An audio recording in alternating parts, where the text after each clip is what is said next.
ओहो महाराज, यहाँ पे सोया जा रहा है। एक तो मार्केट से इतनी मेहनत करो। ये देख क्या लाई हूँ मैं तेरे लिए।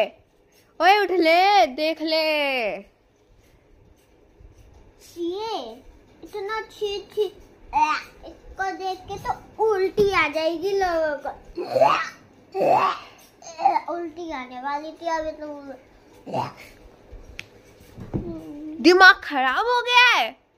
वो फेंक दिया उठाकर, पेट निकाल के बैठा हुआ है। हाँ, और ये इतना महंगा लाई हूँ और मैं ही पहनूंगी इसको। वेस्टेज, सामान का वेस्टेज करता रहता। समझ नहीं आती इसको। गंदा चाहिए एक नंबर का। अभी भी देखो महाराज को सोया जा रहा है वो पेट निकाल कर। वाह, इतना बड़ा पेट हो गया कि निकाल कर सोया जा रहा है। महाराज को हंस भी रहा है। कितना गंदा बच्चा